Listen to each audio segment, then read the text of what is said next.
We have spent much time over the past couple of years talking about what would happen if Kansas conservatives took control of the state Senate.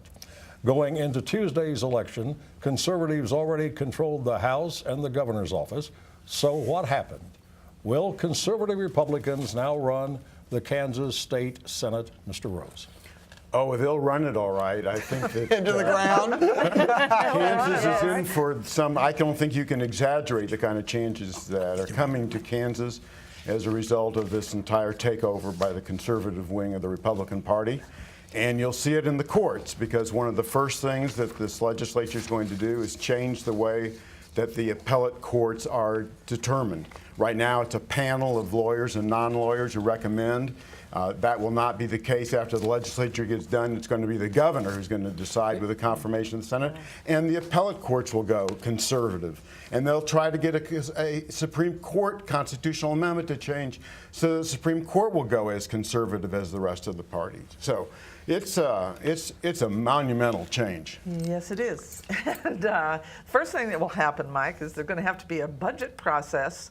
And what we know from, yesterday or the day before, going to start off with a request to cut $700 million from the coming budget. In other words, because of actions that have been taken, already. The revenues are estimated to be $715 million below what was needed or anticipated. Mike, that's for starters. And wait, let me just finish here. Starters. And therefore, because of this enforced reduction in income, cuts in programs and personnel are presumed likely in Kansas. And this morning's paper had one of these newly elected geniuses, is what we used to call them, the freshman people coming in, saying that, oh no, we need to cut more. We need to cut more. They want taxes. no income tax at all in the state of Kansas. And this is not just not just madness. Now I understand you disagree with it, and you disagree with it, and there may be good reason. Madness. But Steve Marakian, aren't there philosophical reasons to suggest a course of action not unlike what Governor Brownback is taking? Absolutely. And as we've discussed before, Yale and I had this discussion, is that we'll see how it works. I think that they're on the right path. If, however, Steve Rose is right and they're on the wrong path, then adjustments will be made in the next election because the people of Kansas will say, this is ridiculous.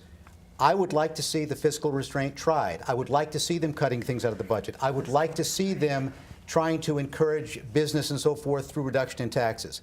Okay? Now, if it doesn't work, it doesn't work. But we have tried the other path in other states, and we're seeing what happens there.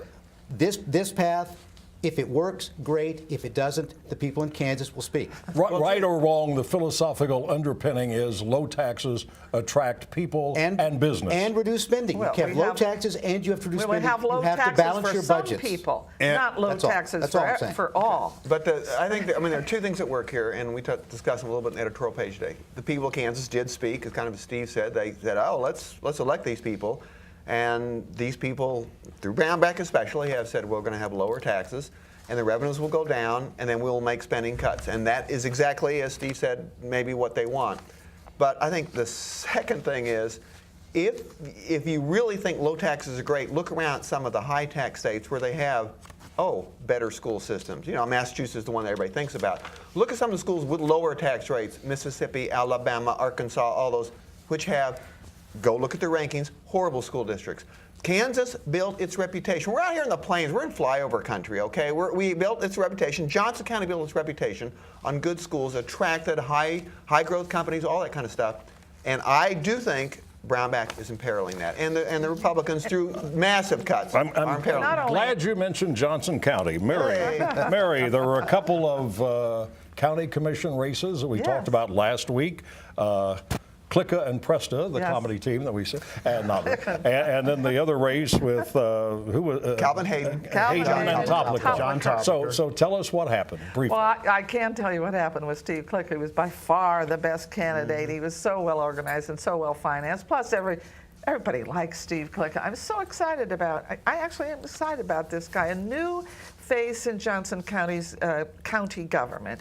And he brings just expertise in education. Plus, he had this really fine grassroots campaign. And he ran it in a very kind of, not top-down, and he didn't hire a lot of advisors, but a tremendous inclusion of all But kinds he's of big on transportation Right. issues. Big That's on why you transportation. were writing about him and fond of him. Now the other race, Calvin John- Hayden and John Toplica. I don't know that anybody. The only way to explain his this. campaign, The only Steve? way to explain this, I think, is that Olathe is the bastion of conservatism in maybe the entire country, and John Toplica is loved and adored by the ultra conservatives, the Right to Life movement, the people who are, physically extremely conservative. And Toplica is their man, even though he has proved himself to be inept as a county commissioner. That the people went with the man because his flag is in the ground for the things that they stand for, and he got elected 2-1 over his opponent, who was the incumbent. So, Very quickly, last issue, Steve Marakian. Do you think it's fair to say that what is often described on this program and others as conservatism is not authentically what you and I think conservatism is? Yeah, there's a difference. You and I have had this discussion many times.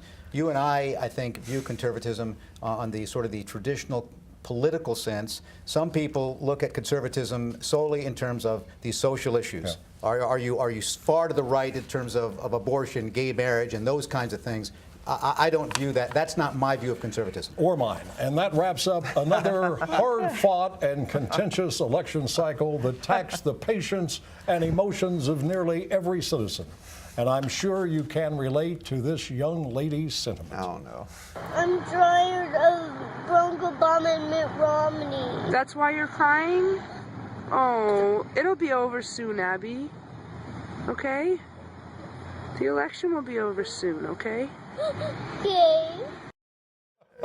All right, Abby, the election is finally over, and the campaigns of 2016 are now underway. Underway already.